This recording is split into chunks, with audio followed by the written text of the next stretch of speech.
Good morning students, welcome to the channel V. Daripa's Biology for class 9. Okay. जैसा कि आप सब जानते हैं हम लोग जीवन की मौलिक इकाई चैप्टर को पिछले 6 वीडियोस में पढ़ते हुए आए हैं और हम लोगों ने पिछले वीडियो में सेल वॉल कंप्लीट किया था, सेल वॉल के बारे में पढ़ा था। आज हम लोग देखेंगे कोशिका के अंदर जो केंद्रक पाया जाता है, केंद्रक के बारे में। ठीक है, आपको याद होगा कि जब हम लोग शुरू इस चैप्टर को स्टार्ट किए थे, यानी कि शुरुआत इसकी हुई थी, तो हम लोगों ने ये देखा था कि हम कोशिकाओं को किस प्रकार से देख सकते हैं।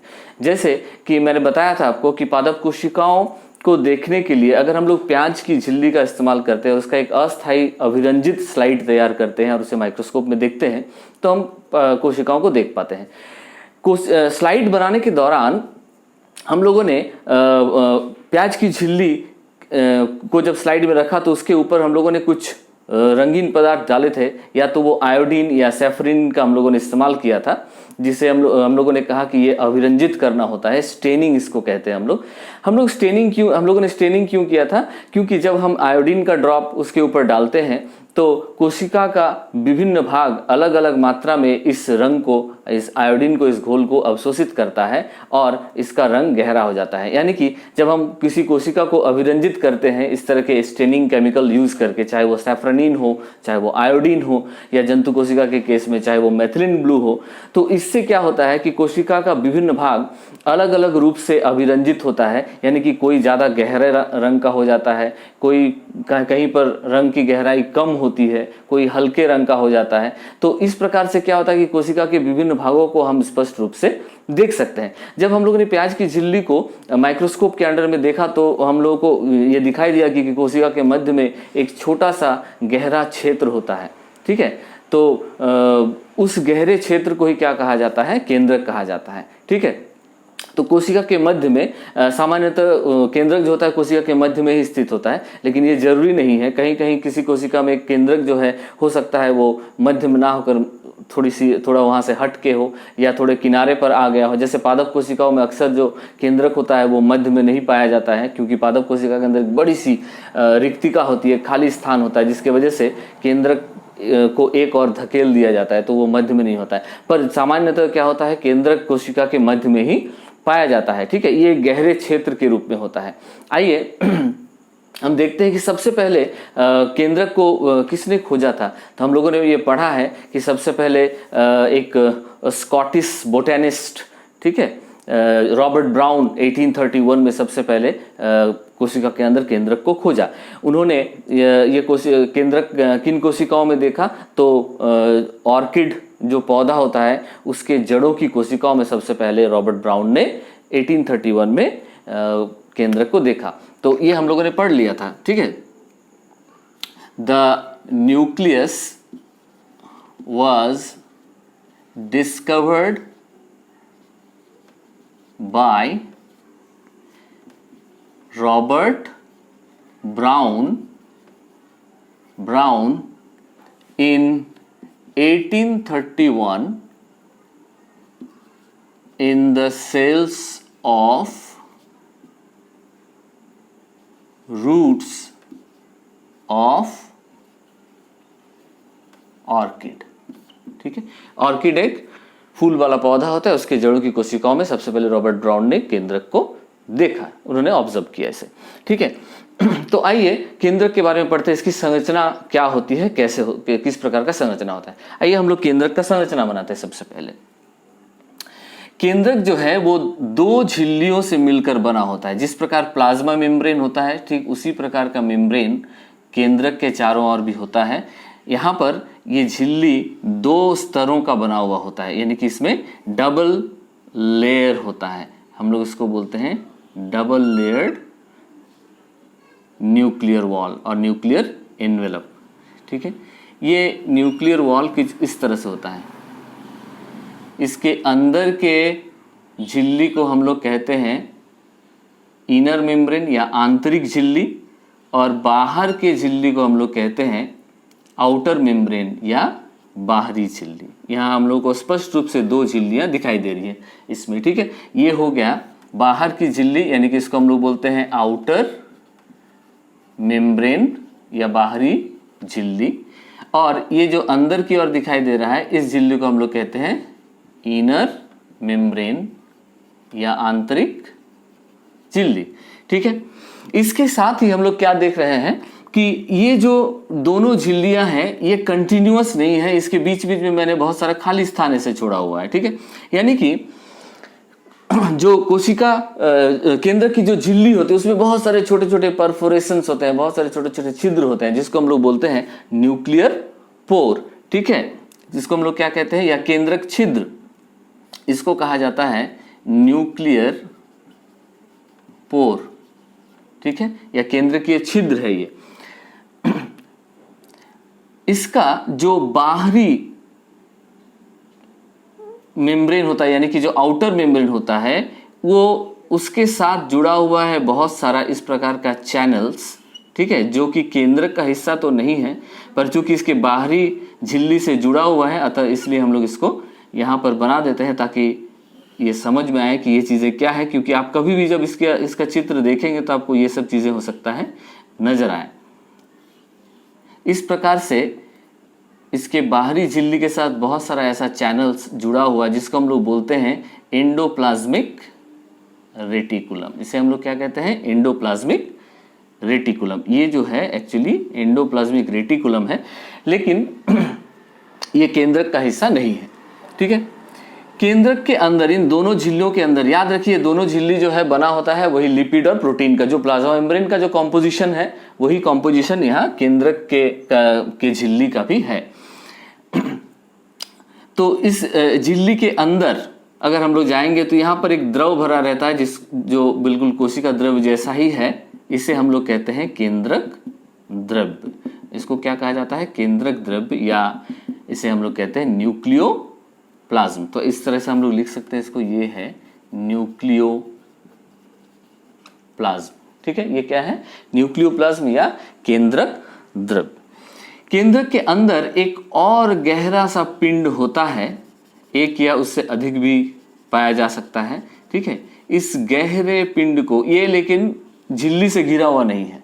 ठीक है, इसमें कोई झिल्ली नहीं होता है। इस गहरे से पिंड को हम लोग कहते हैं केंद्रिका या न्यूक्लियोलस। ठीक है, हिंदी में से कहा जाता है केंद्रिका, इंग्लिश में से कहते हैं हम लोग न्यूक्लियोलस। ठीक है, इस केंद्रक द्रव्य में बहुत सारे धागों का एक जाल पाया जाता है जिसे हम लोग कहते हैं क्रोमेटिन नेट, या फिर सिंपली हम लोग कह सकते हैं क्रोमेटिन। ये धागों का जाल क्या कहलाता है, ये धागों का जाल कहलाता है क्रोमेटिन। ठीक है, ये क्रोमेटिन कहलाता है। ये जो न्यूक्लियोलस या केंद्रिका है ये बना होता है आरएनए का। ठीक है, ये जो केंद्रिका है न्यूक्लियोलस, इस किस चीज का बना होता है, ये बना होता है आरएनए का। तो हम लोग यहाँ लिख देते हैं made up of actually RNA. ठीक है, इसमें क्या रहता है, विशेष करके आरएनए होता है, यानी कि राइबोसोमल आरएनए जिसको कहा जाता है। आरएनए यानी कि राइबोन्यूक्लिक एसिड, जो एक तरह का केंद्रक अम्ल होता है, और ये 3 तरह का होता है। आरएनए जो है वो 3 प्रकार का होता है सामान्यतः। हम लोग बोलते हैं एमआरएनए, आरआरएनए, और एक होता है टीआरएनए। ठीक है, ये है मैसेंजर आरएनए, ये राइबोसोमल आरएनए और ट्रांसफर आरएनए। इनमें से जो राइबोसोमल आरएनए है वो ही न्यूक्लियोलस में पाया जाता है। ठीक है,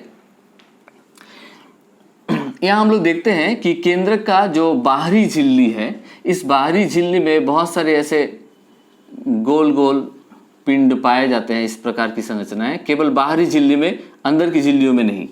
ठीक है, जो केंद्रक के इस बाहरी झिल्ली को क्या बना देता है, थोड़ा सा रफ बना देता है। इसका मतलब थोड़ा सा खुरदुरा होता है वो बाहरी झिल्ली, किसके वजह से, इन गोल गोल संरचनाओं की वजह से, और इन्हें हम लोग कहते हैं राइबोसोम। क्या कहा जाता है इसे, इन गोल गोल जो संरचना मैं यहाँ बना रहा हूँ ये क्या है, ये है राइबोसोम। हम लोग इसको यहाँ लिख सकते हैं, ये है राइबोसोम।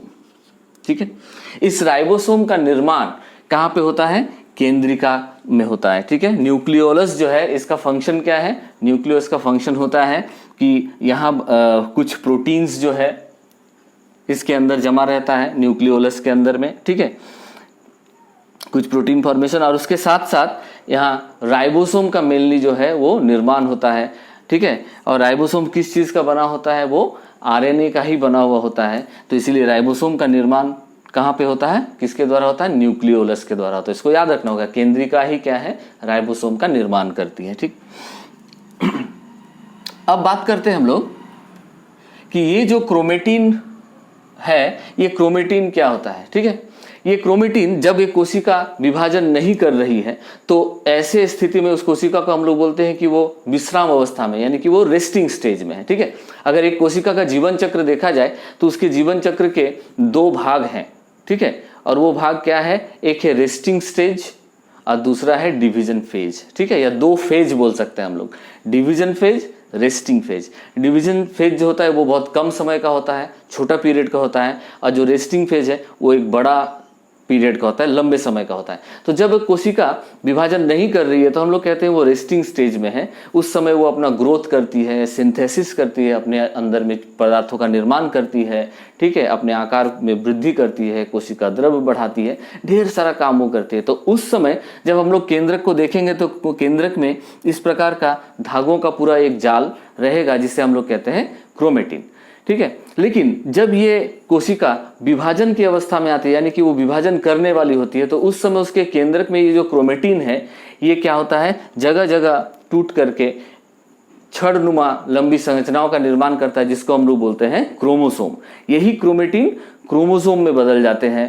ठीक है, और एक फिक्स्ड नंबर ऑफ क्रोमोसोम्स होता है। किसी एक जाति के जीव की कोशिका में नंबर ऑफ क्रोमोसोम जो होता है वो फिक्स होता है। जैसे अगर हम लोग मनुष्य की बात करें तो मनुष्य की प्रत्येक कोशिकाओं में 46 क्रोमोसोम्स होता है। ठीक है, जब कोशिका विभाजन नहीं कर रही होती तो वो इस प्रकार क्रोमेटिन के रूप में होता है, लेकिन विभाजन करते समय या जब वो विभाजन के लिए तैयार होती है या विभाजन शुरू होना होता है, उस समय ये क्रोमेटिन क्रोमोसोम में बदल जाते हैं। ठीक है, क्रोमोसोम या क्रोमेटिन जो है ये किस चीज़ का बना होता है, इसमें 2 चीज़ें होती है, एक होता है डीएनए और दूसरा होता है प्रोटीन। किस प्रकार का प्रोटीन, एक विशेष प्रकार का प्रोटीन जिसे हम लोग कहते हैं हिस्टोन प्रोटीन। ठीक, तो हम लोग इसको इस प्रकार यहाँ लिख सकते हैं कि क्रोमेटिन जो है इसमें क्या चीज़ें हैं, इसमें डीएनए है और हिस्टोन प्रोटीन है। इसमें डीएनए और हिस्टोन प्रोटीन पाया जाता है। ठीक है, क्रोमेटिन से बनता है क्रोमोसोम और क्रोमोसोम बना होता है डीएनए और हिस्टोन प्रोटीन का। एक क्रोमोसोम में डीएनए का एक लंबा अणु होता है जो कई रूपों में कुंडलित होती है। ठीक है, उसमें सुपर कॉइलिंग्स होते हैं डीएनए का, और साथ में हिस्टोन प्रोटीन भी उसके साथ जुड़ा हुआ होता है। ठीक है, डीएनए क्या होता है, डीएनए को हम लोग बोलते हैं डीऑक्सीराइबो न्यूक्लिक एसिड। ये भी एक तरह का केंद्रक अम्ल है। जिस प्रकार आरएनए एक केंद्रक अम्ल है, उसी तरह से डीएनए भी एक केंद्रक अम्ल है। ये बहुत बड़े अणु होते हैं, बहुत लंबे अणु होते हैं, धागों के समान होता है। और डीएनए का छोटा छोटा जो भाग होता है, ठीक है, उसको हम लोग कहते हैं जीन। जीन एक्चुअली क्या होता है, हम लोग कहते हैं द फंक्शनल पार्ट्स ऑफ और the fragments of DNA are called genes. Gene का वो छोटा छोटा भाग जो फंक्शनल होता है, क्रियाशील होता है, उसे हम लोग क्या कहते हैं, जीन कहते हैं।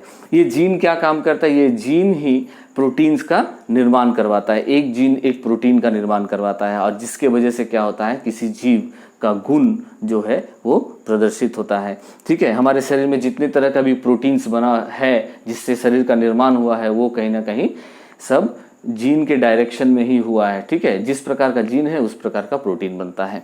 तो इस प्रकार हम लोग देखते हैं कि डीएनए का एक बहुत बड़ा रोल है यहाँ पे।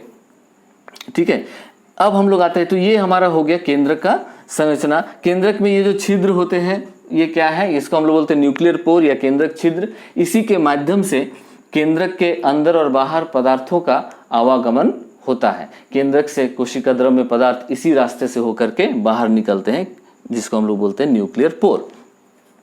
ठीक है, अब हम लोग आगे बढ़ते हैं कि केंद्रक जो है ये क्या कार्य करती है। किसी कोशिका में केंद्रक जो है वो सबसे बड़ा अंगक होता है, यानी कि the largest organelle of the cell. ठीक है, ऑर्गेनल्स क्या होते हैं? तो एक कोशिका के कोशिका द्रव में जो भी झिल्लियों से घिरी हुई जो संरचनाएं तैरती हैं उसे हम लोग कहते हैं सेल ऑर्गेनल्स। ठीक है, जरूरी नहीं कि झिल्ली से घिरा हुआ हो, अगर झिल्ली से नहीं भी घिरा हुआ है लेकिन ऐसी संरचना है जो कोई विशेष कार्य करती है, जैसे राइबोसोम्स। राइबोसोम में कोई झिल्ली नहीं होता है लेकिन वो भी एक सेल ऑर्गेनल है क्योंकि वो एक विशेष कार्य करती है और एक ऐसी संरचना है जो कोशिका द्रव में पाई जाती है। तो कोशिका द्रव में पाए जाने वाले विभिन्न प्रकार की संरचनाएं जो कोशिका के लिए विशेष प्रकार का कार्य करती है वो सभी को हम लोग अंगक, कोशिकांग कहते हैं या अंगक कहा जाता है, इंग्लिश में कहते हैं हम लोग सेल ऑर्गेनल्स। ठीक है, तो उसी क्रम में केंद्रक जो है वो सबसे बड़ा सेल ऑर्गेनल है, the largest cell organelle. Okay, और इसका काम क्या है? ये एक तरह से सोचिए कोशिका का ये एक मुख्यालय है, हेड ऑफिस जैसा कार्य करती है। कोशिका के अंदर जहां कहीं जो भी कार्य होता है उसका संचालन करने का काम किसके पास है? केंद्रक के पास है। यानी कि केंद्रक जो है वो विभिन्न क्रियाओं को, विभिन्न कार्यों को, कोशिका के अंदर होने वाले विभिन्न कार्यों को कंट्रोल करती है, रेगुलेट करती है। ठीक है, कोशिका विभाजन में जब एक कोशिका विभाजित होकर के 1 से 2 बनाती है तो उस क्रम में भी केंद्रक का एक विशेष कार्य होता है। ठीक है, कोशिका विभाजन सबसे पहले केंद्रक से ही शुरू होता है, यानी कि कोशिका विभाजन में सबसे पहले केंद्रक का विभाजन होता है जिसको हम लोग बोलते हैं कैरियोकाइनेसिस। ठीक है, उसके बाद उसका साइटोप्लाज्म जो है वो डिवाइड होता है जिसको हम लोग बोलते हैं साइटोकाइनेसिस। तो कैरियोकाइनेसिस पहले होता है, फिर साइटोकाइनेसिस होता है, तब जाकर के एक कोशिका से 2 कोशिकाएं बनती है। और कहीं ना कहीं एक कोशिक जीवों में ये रिप्रोडक्शन का एक मेथड भी है। तो हम लोग कह सकते हैं कि कोशिका विभाजन में या कोशिका के जनन में केंद्रक का एक बहुत बड़ा हाथ है। ठीक है, केंद्रक से ही ये विभाजन प्रारंभ होता है। साथ ही साथ केंद्रक के अंदर पाया जाने वाला ये क्रोमेटिन पदार्थ या जो डीएनए की हम लोग बात कर रहे हैं, डीएनए क्या है? ये आनुवांशिक गुणों का एक वाहक है। ठीक है, मतलब डीएनए के अंदर जो जीन पाए जाते हैं वो आनुवांशिक गुणों को उत्पन्न करने वाला होता है। ठीक है, और ये डीएनए ही एक पीढ़ी से दूसरे पीढ़ी में लक्षणों को स्थानांतरित करने में मदद करता है। ठीक है, जो डीएनए माता पिता से बच्चों को मिलता है तो उस डीएनए में वो जीन होता है जो उसे माता पिता से प्राप्त होता है और उसी के अनुसार उसके गुण जो है वो डेवलप होते हैं। तो हम लोग कह सकते हैं कि आनुवांशिक गुणों का वाहक जो है वो केंद्रक के अंदर में ही मौजूद है। ठीक है, और केंद्रक क्या कार्य करती है? तो चूंकि ये हेड ऑफिस है तो सारे कोशिका के अंदर के सारे कार्यों का कंट्रोल इसके हाथ में है। ठीक है, और साथ ही साथ इसके अंदर राइबोसोम्स भी बनते हैं, न्यूक्लियोलस में राइबोसोम्स का सिंथेसिस होता है। प्रोटीन बनाने के लिए सबसे पहला जो काम है वो केंद्रक के अंदर में ही होता है। केंद्रक में जो डीएनए है वो डीएनए के एक स्ट्रैंड का कॉम्प्लीमेंट्री कॉपी बनता है जिसको हम लोग बोलते हैं एमआरएनए या मैसेंजर आरएनए। वो मैसेंजर आरएनए फिर केंद्रक से निकल करके राइबोसोम में जाता है और राइबोसोम में प्रोटीन का निर्माण होता है वहाँ पे। ठीक है, तो प्रोटीन निर्माण में भी केंद्रक का बहुत बड़ा हाथ है। कोशिका विभाजन में इसका हाथ है। कोशिकीय जनन में भी केंद्रक का बहुत बड़ा हाथ है। तो हम लोग बोल सकते हैं कि केंद्रक जो है वो बहुत ही की रोल प्ले करता है किसके लिए? संपूर्ण कोशिका के लिए। ठीक है, तो ये था केंद्रक का संरचना और उसका कार्य। ठीक है, मैं आशा करता हूं कि ये बातें आपको समझ में आई होंगी। अगर किसी प्रकार की आपको कोई दिक्कत हो, कोई परेशानी हो तो आप मुझे कमेंट कर सकते हैं, मुझसे सवाल पूछ सकते हैं। ठीक है, यहाँ तक समझ लेने के लिए और ध्यानपूर्वक सुनने के लिए आपको बहुत बहुत धन्यवाद।